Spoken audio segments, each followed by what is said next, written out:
Hello दोस्तों, नमस्कार। Study with Sanjay channel में आपका स्वागत है। तो दोस्तों कैसे हैं? आशा करता हूं बहुत ही अच्छे होंगे। तो आज मैं यहाँ पे जो एसएससी जीडी की भर्तियां थी 2021, 2022, 2023 में जो आने वाली है उन सभी के बारे में हम बात करेंगे। और हम बात करेंगे जो 2023 में 24 नवंबर को जो वैकेंसी आ रही है, जो बोला जा रहा है कि 24 नवंबर से 28 दिसंबर तक उसकी लास्ट डेट होगी। और जो फार्म भरे जाएंगे उसकी कट ऑफ कितनी जाएगी, एक्सपेक्टेड कट ऑफ हम यहाँ पे देखेंगे भाई। ठीक है, फाइनल कट ऑफ देखेंगे और आपको कितनी तैयारी करनी है और किस टारगेट को लेकर के तैयारी करनी है, उस हिसाब से आपको पूरी नॉलेज यहाँ पे देने वाला हूं। तो दोस्तों वीडियो पर लास्ट तक बने रहिए और वीडियो को लास्ट तक जरूर देखना। एक बार लाइक कर दीजिएगा, कमेंट कर दीजिएगा कि आपको ये पॉइंट समझ में नहीं आया। अब हम चलते हैं, स्टार्ट करते हैं 2021-2022 की जो कट ऑफ थी उनको लेकर, और उन दोनों कट ऑफ से 2023 की जो वैकेंसी आ रही है उनकी कट ऑफ पर क्या फर्क पड़ेगा, इस बारे में हम यहाँ पे बात करते हैं भाई। तो आप लास्ट तक इस वीडियो में बने रहेंगे और कट ऑफ को देखेंगे बहुत अच्छे से। और स्टार्ट करते हैं। तो दोस्तों इधर मैंने लिखा है एसएससी जीडी 2023 कट ऑफ, यानी कि 2023 और 24 की जो वैकेंसी है, आज से लगभग 10 से 12 दिन पीछे आपको फॉर्म देखने को मिलेंगे एसएससी जीडी के। और मैंने यहाँ पे जो कट ऑफ लिखी है भाई, फाइनल कट ऑफ जो होती है एसएसएफ के नाम से, मैंने सिर्फ वो पोस्ट यहाँ पे लिखी है। एसएसएफ की जो कट ऑफ इसलिए मैंने लिया है कि हर कोई चॉइस रखता है कि एसएसएफ में मुझे जॉब मिले, और एसएसएफ में जॉब हर किसी को नहीं मिलती है भाई, ये सभी को पता है। लेकिन ये जितने भी मैंने कट ऑफ लिख रखी है वो कट ऑफ पूरे भारत के लिए होती है। ये कट ऑफ फाइनल जो कट ऑफ होती है, स्टेट वाइज जो होती है वो अलग होती है, जिसे स्टेट में चाहिए। लेकिन ये जो कट ऑफ है ना, मैंने पूरी इंडिया की यानी पूरे भारत की मैंने यहाँ पे लिखी है। और इसी के अनुसार हम 2023 में जो वैकेंसी आ रही है उस पर क्या फर्क पड़ेगा उसके बारे में हम क्लियरली अच्छे से बात करेंगे। ठीक है, तो दोस्तों वीडियो को आखिर तक देखना और अच्छी लगेगी, मैं आशा करता हूँ बहुत अच्छी लगेगी। आप इस वीडियो को लाइक करके भी जाएंगे, मुझे अच्छा फील हो रहा है, यानी कि मैं कह सकता हूँ, क्योंकि इसमें मैं बहुत अच्छे से उन डाउटों को क्लियर करूंगा और अच्छी इंफॉर्मेशन भी हो सकता है किसी बच्चे के लिए मिल जाए। ठीक है, तो चलिए तो भाई देखिएगा। सबसे पहले हम आपको बता दें कि मैंने यहाँ पे 2021 और यहाँ पे लिखा वैकेंसी। सबसे पहले हम वैकेंसियों के बारे में बात कर लेते हैं, कब और कितनी आ रही है। तो भाई 25,271 जो वैकेंसी थी वो 2021 में आई थी एसएससी जीडी की। कितनी आई थी?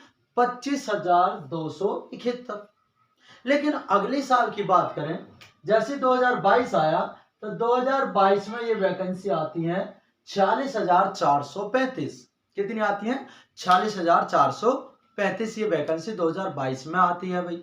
अब जब 2022 में इतनी वैकेंसी आई 46,435, अब आप अंदाजा लगाइए कि 2021 के मुकाबले 2022 में कितनी वैकेंसी है। लगभग दुगने के बराबर है भाई, समझ रहे हैं।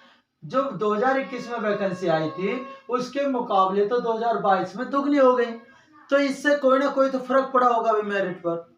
दूसरी बात, अगर हम 2023 की बात करें, जो फॉर्म आ रहे हैं, तो जो फॉर्म आ रहे हैं भाई, जो वैकेंसी आ रही है वो आ रही है 84,866। कितनी आ रही है? 84,866। लेकिन अब आप अंदाजा ये लगाइए कि 2021 में आने वाली 2022 में लगभग दुगनी बन गई, 2022 में आने वाली वैकेंसी लगभग 2023 में भी दुगनी हो गई। आप जान सकते हैं भाई, लगभग बोल रहा हूं मैं इसी वजह से कि थोड़ा बहुत कम हो सकता है, लेकिन लगभग दुगने के बराबर तो है ही। अगर हम बात करें उसी प्रकार से फॉर्म की, तो फॉर्म देखिए 25,000 जब वैकेंसी आती है तो 71,74,580 फॉर्म भरे जाते हैं। कितने फॉर्म भरे जाते हैं? ये पूरे भारत के अंदर है, ना कि किसी एक स्टेट की बात है। पूरे भारत में कितने फॉर्म भरे गए हैं? 71,74,580 फॉर्म। लेकिन अगर उन्हीं फॉर्म की बात करें, जब 25,000 वैकेंसी पे 71 लाख भर सकते हैं तो 40,000 पे फॉर्म तो ज्यादा भरने चाहिए थे। अब यहाँ पे फॉर्म कितने भरे गए भाई? 54,15,938। इससे काफी नीचे गिर चुके हैं, यानी कह सकते हैं लगभग 20 लाख फॉर्म कम भरे गए, जबकि वैकेंसी 20 लाख ज्यादा हो गई और फॉर्म 20 लाख और कम हो गए। उल्टा हो गया, पूरा ही उल्टा हो गया। 2021 में वैकेंसी आती है कम तो फॉर्म भरे जाते हैं ज्यादा, 71 लाख, और 2022 में वैकेंसी हो जाती है ज्यादा तो फॉर्म भरे जाते हैं कम, 54 लाख। अब जो 2023 में आ रही है भर्ती, तो इसमें कितने फॉर्म भरे जाएंगे ये आप बताइए खुद। मेरा जहां तक मानना है, जो आंकड़ा मेरा है खुद का, वो लगभग 50 से और 55 लाख के आसपास होंगे, ये यहाँ पे फॉर्म भरे जाएंगे, इससे ज्यादा नहीं होंगे भाई। लगभग 50 से 55 लाख फॉर्म के लगभग भरे जाएंगे 2023 में, अब जो आ रही है भर्ती। क्योंकि मैं इसके हिसाब से कह रहा हूं, अगर घटते हुए भी जा रहे हैं और वैकेंसी बढ़ती हुई जा रही है, वैकेंसी तो बढ़ती जा रही है, फॉर्म घटते जा रहे हैं, लेकिन मैं इसे घटाना नहीं चाहता इस वजह से, ताकि अगर देखा जाए तो 2021 के मुकाबले 2022 में जो बच्चे ओवर एज होने से बचे हैं अभी 2023 में फॉर्म भर सकते हैं, वो तो सब भरेंगे ही भरेंगे। क्योंकि एज जो रखी जाती है यूआर की 18 से 23 साल होती है। जो 2021 में 18 साल का हुआ होगा, क्या वो 22 में 19 का, 23 में कितने का हो जाएगा, 20 का, तो वो भी तो फॉर्म भरेगा। या फिर मान लीजिए 2021 में जो फॉर्म भर रहा था बच्चा, वो 18 या 19 साल का हो गया और उसका नंबर नहीं आया, तो वो 2023 में तो फॉर्म भरेगा, क्योंकि 18 से 23 साल यानी 5 साल की गैप होता है उसमें। यूआर की बात कर रहा हूं मैं। अगर एससी एसटी की बात करें, एससी एसटी में 5 साल की, 4 साल की, 3 साल की छूट अलग होती है वो, तो लेकिन हम बात कर रहे थे यूआर की। उसी हिसाब से अगर फॉर्म की बात करेंगे हम, तो 50 लाख से 55 लाख फॉर्म भरे जा सकते हैं 2023 में, ये मेरा मानना है भाई, अंदाजा लगाया है, मैं भी कोई एसएससी में नहीं बैठा हूं। चलिए अगर हम बात करें पास फॉर फिजिकल, यानी फिजिकल के लिए जो बच्चे पास हुए हैं 2021 में, वो कितने हुए हैं, 30,03,252, 3,03,252। तो यहाँ पे हम बात कर सकते हैं भाई, 3,03,252 जो बच्चे पास हुए हैं, 3 लाख, वो सिर्फ 25,000 भर्तियों के लिए हुए थे, फिजिकल के लिए बोल रहा हूं। अगर 22 की बात करें, 2022 में 3,71,480 बच्चे पास हुए थे 2022 में, जो कि भर्ती थी 46,000। ठीक है, यहां देखना आराम से, मैं समझा रहा हूं बहुत अच्छे से, नहीं समझ में आए तो कमेंट करना फिर से। अगर 25,000 वैकेंसी निकलती है, 71,74,580 फॉर्म भरे जाते हैं, तो इनमें से टोटल बच्चे 3,03,252 बच्चे पास किए गए केवल फिजिकल के लिए। इसी प्रकार अगर बात करूं तो 46,000 फॉर्म भरे गए, 46,000 फॉर्म भरे गए, सॉरी 46 लाख वैकेंसी आती हैं और फॉर्म भरे जाते हैं 54 लाख, और उनमें से बच्चे पास होते हैं 3,71,480, 3,71,480। तो अगर इधर लगाया जाए अनुमान, यहाँ पे 3 लाख पास हुए, यहाँ पे 3,71,000, यहाँ 3,03,000, यहाँ 3,71,000, लगभग 68, जिसे बोला जाता है 68,000 बच्चे यहाँ पे एडवांस लिए गए। अगर इस वैकेंसी से बात करी जाए इस पर 2023 पर, तो दोस्तों यहाँ पर जो है ना, लगभग 3.5 लाख से लेकर और 4 लाख तक फॉर्म भरे जाएंगे भाई। 3.5 लाख से लेकर 4 लाख तक यहाँ पे फिजिकल के लिए पास करे जाएंगे। फॉर्म तो इतने भरे जाएंगे, लगभग फिजिकल के लिए 3.5 से 4 लाख बच्चे पास किए जाएंगे भाई। समझ गए होंगे भाई बहुत ही अच्छे से। तो चलिए तो दोस्तों आप देख लेते हैं मेरिट की। अब ये मैंने लिखा है कट ऑफ, और एसएसएफ का लिखा है मैंने, और ये फाइनल है 2021 का। 2021 की जो फाइनल थी यूआर, वो लगी थी 85.264 पर, 85.264 नंबरों पर मेरिट लगी थी, जो कि 100 नंबरों में से मेरिट लगी थी भाई। 100 नंबर थे, 100 नंबर में से 85 नंबर जिसके हैं 85.26 वही यहाँ पे पास हुआ था एसएसएफ जॉब लेने के लिए।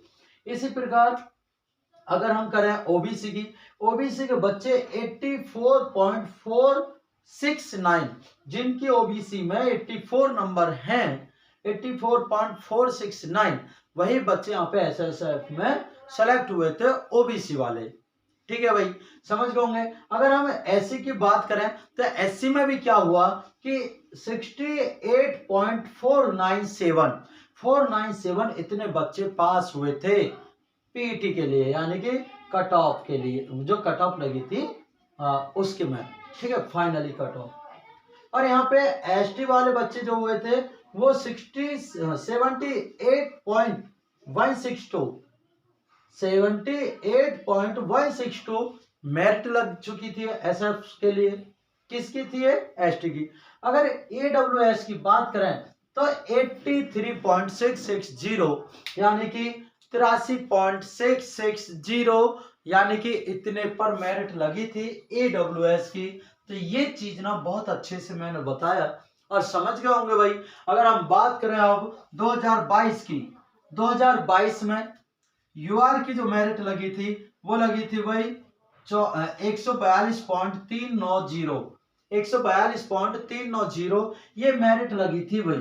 किसकी लगी थी? एसएससी जीडी एसएसएफ की फाइनल कट ऑफ जो पूरे भारत के लिए होती है। ठीक है, अगर हम बात करें इसी प्रकार ओबीसी की, तो ओबीसी की जो लगी थी वो लगी थी 140.992 पर, 140.992 पर मेरिट लगी। और एससी की जो लगी है वो लगी थी 129.135, 129.135 मेरिट लगी थी एससी की। और एसटी की जो लगी थी वो 126.950, 126.950 पर मेरिट लग चुकी थी।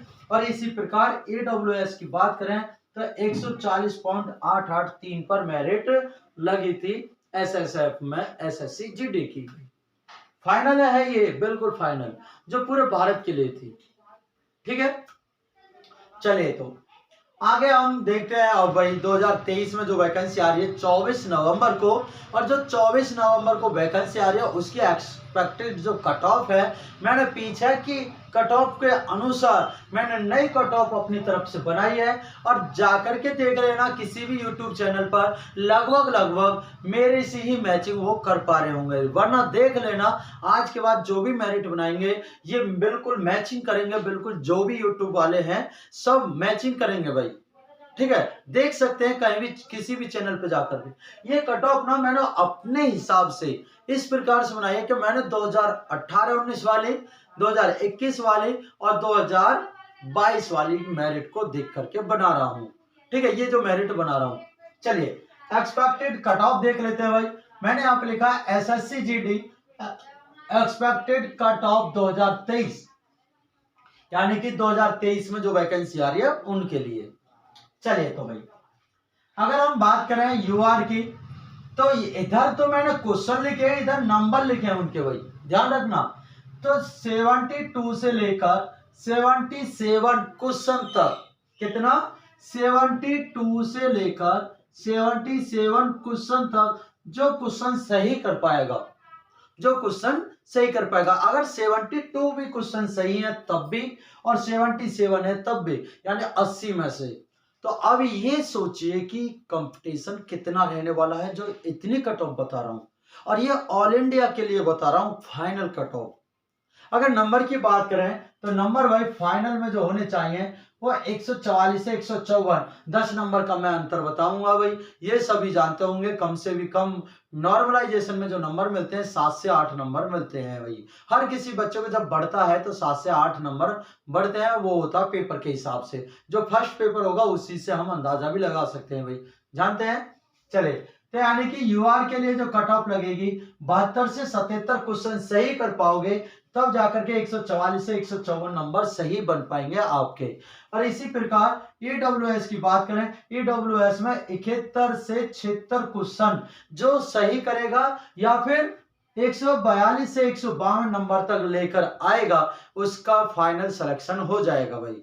फाइनल सिलेक्शन इनका हो जाएगा एसएसएफ के लिए। इसी प्रकार अगर बात करें ओबीसी की, ओबीसी में 70 क्वेश्चन से लेकर जो 75 क्वेश्चन तक सही करेंगे, 70 से 75 तक जो क्वेश्चन को सही कर पाएगा उनकी जो मेरिट लगेगी नंबरों के हिसाब से 140 से 150 तक होगी। ठीक है, ये एक दो नंबर ऊपर नीचे हो सकता है भाई, मैं तो यहाँ पे कोई एसएससी का कोई वो प्रधानमंत्री तो हूं नहीं भाई।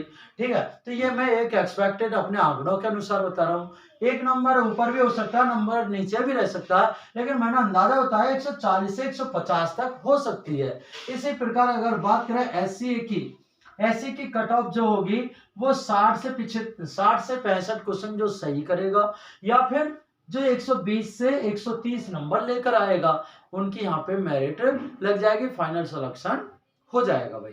ठीक है, समझ गए होंगे। इसी प्रकार एसटी की बात करें तो एसटी में भाई 53 से लेकर 58 नंबर तक जो सही कर पाएगा, इतने क्वेश्चन 53 से 58 क्वेश्चन जो सही करेगा उसका नंबर आ जाएगा, या फिर आप कह सकते हैं 106 से 116 नंबर जो लेकर आएगा उसका फाइनल सिलेक्शन हो जाएगा। समझ गए होंगे भाई, बहुत अच्छे से मैंने यहाँ पे ये कट ऑफ बता रहा हूँ। इस चीज को देख करके अगर किसी ने अभी तक ये नहीं पता है सिलेबस में क्या क्या आता है, जो फॉर्म भरे जाएंगे तो उसके बारे में भी सुन लीजिए सभी।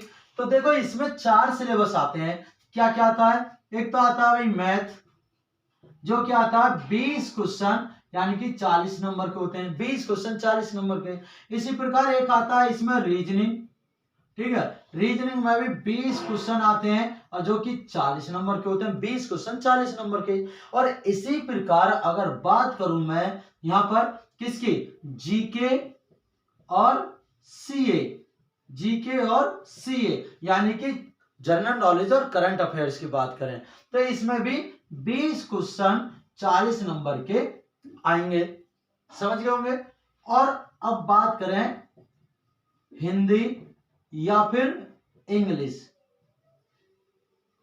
ठीक है भाई, इसके भी क्या होता है 20 क्वेश्चन और 40 नंबर के आते हैं। यानी कि हम टोटल क्वेश्चनों की बात करें तो 80 क्वेश्चन हो जाते हैं और टोटल नंबर की बात करें तो 160 नंबर बन जाते हैं भाई। 180 क्वेश्चन के 160 नंबर बनते हैं और यहीं पर फाइनल मेरिट इन्हीं में से बनती है। आपको 80 क्वेश्चन में से सही करने हैं, आप कितने कर पाएंगे वो मैंने इधर दिखाया, इतने के बीच में होना चाहिए। अगर नॉर्मलाइजेशन हो गया और कम करके आ रहे हैं, टफ पेपर आया तो नॉर्मलाइजेशन जरूर होता है भाई। अगर टफ पेपर आता है तो नॉर्मलाइजेशन जरूर होता है, चिंता ना करें, सभी का होता है। ठीक है, दूसरी बात अगर इसकी बात करें नेगेटिव भी होती है भाई, कि हाँ जी नेगेटिव होती है। तो नेगेटिव क्या होती है भाई, नेगेटिव जो होती है 1/4 की होती है। नेगेटिव जो होती है 1/4 की होती है, यानी कि आपके 4 क्वेश्चन गलत होते हैं तो आपका 1 नंबर सही कट जाता है जो मिला था आपको। यानी एक क्वेश्चन पे 2 मिले, 4 क्वेश्चन आपने गलत कर दिए तो 1 नंबर कट जाएगा, 1 ही प्लस हो पाएगा। यानी कि आप सोचिएगा 80 क्वेश्चन करते हैं, 80 में से 80 के कितने हो जाते हैं 160 नंबर। चलिए अगर हम बात करें 60 क्वेश्चन आपने बिल्कुल सही करे तो 60 दूनी 120 और 80 में से ऐसा तो है नहीं कि 80 के 80 टिक लगा क्या हो गए भाई। 80 में से 60 करके आए तो 10 तो गलत कम से कम करोगे। अब 10 करोगे तो 10 का 2.5 नंबर कटेगा आपका, 10 में से 2.5 नंबर कटेगा, यानी 120 में से 2.5 नंबर कट जाएंगे आपके, तो 117.5 नंबर आपके मिल जाएंगे। तो आपका नंबर तो जब भी आना है। मान लीजिए आपने 50 ही क्वेश्चन सही करे, 50 दूनी 100, 100 नंबर हो गए आपके, और 80 में से आपने 60 ही सही लगाए थे। अब 60 सही लगाए, 100 नंबर हो चुके हैं और 10 गलत हो जाते हैं तो आपके 2.5 नंबर फिर से कटेगा, यानी कि 97.5 नंबर आपको फिर भी मिल जाता है। और फिर वहां पे आ जाते हैं नॉर्मलाइजेशन की। नॉर्मलाइजेशन जब अगर किसी का घटता है तो लगभग 7 नंबर तक घट जाता है, और जब किसी का बढ़ता है तो लगभग 7 नंबर बढ़ जाता है। यानी हम बात करें टोटल नॉर्मलाइजेशन की बात करें, टोटल नॉर्मलाइजेशन जो होता है उसमें लगभग 14 नंबर का एक फिर आपको देखने को मिलेगा। और नहीं तो आपको देखो मैं बता दूं कि जो 28 दिसंबर को लास्ट डेट होगी फॉर्म भरने की, उसकी जो एग्जाम है ना फरवरी और मार्च, कब फरवरी और मार्च में एग्जाम देखने को मिलेंगे बहुत जल्दी। और जो दिल्ली पुलिस वाले हैं उनके लिए भी मैं एक अच्छी सी सोच बता दूं उनके लिए कि आज जो है, आज के मात्र एक दिन बीच में है जो आपका एग्जाम आने वाला दिल्ली पुलिस का। अब दिल्ली पुलिस के जो एग्जाम हो रहे हैं वो 14 नवंबर से स्टार्ट है भाई। 14, 15, 16 ऐसे चलते रहेंगे और वो लगभग 10 से 12 दिन पेपर चलेंगे। 3-3 मेरिटों में चलेंगे और 3-3 लिस्टों में चलेंगे, वही कट ऑफ जो शिफ्ट होती है उसमें, फर्स्ट, सेकंड, थर्ड में। तो आपके ना सेंटर भी बहुत दूर दिए गए। ये मत सोचना कि मैं नहीं जा रहा भाई, पेपर बहुत दूर है। सभी जाएं, जो वीडियो देख रहे हैं सभी जाने की कोशिश करें, चाहे कितनी भी दूर से ही। क्योंकि आपकी सोच रखने वाले ऐसे जन कितने बच्चे हैं जो सोचेंगे बहुत दूर नंबर आया है, हम नहीं जा रहे, तो वो गलत है। ठीक है भाई। तो दोस्तों, आपको ये इस वीडियो से कितनी नॉलेज मिली है कमेंट जरूर करें। और दोस्तों, मिलते हैं नई वीडियो में। और देखना ना भूलें परसों, यानी कि हम कह सकते हैं आज से एक दिन बाद ही आप देखना ना भूलें दिल्ली पुलिस एनालिसिस जो पेपर होगा, सीधे सेंटर से मैं कराऊंगा। पूरा आपको पेपर बताऊंगा। जो 14 नवंबर को पेपर है उनका पूरा एनालिसिस मैं कर दूंगा यूट्यूब पर। ठीक है, यूट्यूब पे मैं सबसे पहले वीडियो डाल दूंगा, इसलिए मैं कहता हूं सब्सक्राइब करके बेल आइकन प्रेस कर लें, ऑल बटन दबाकर। ठीक है, जिससे कि नई वीडियो का नोटिफिकेशन सबसे पहले मिल जाए। तो हम चलते हैं भाई, और हम एक ऐसे स्कूल पर जाकर के एनालिसिस करेंगे, बच्चों से रिव्यू करेंगे कि कैसा क्वेश्चन आ रहा है, किस पोजीशन का, किस टाइप का, हर चीज का हम। ठीक है, तो जल्दी से जल्दी देखना ना भूलें हमारे 14 नवंबर को जो एनालिसिस हम करने वाले हैं। तो दोस्तों, बने रहिए हमारे चैनल पर और सब्सक्राइब कर लीजिएगा। मिलते हैं नई वीडियो में, जब तक के लिए बने रहिएगा। जय हिंद, जय भारत।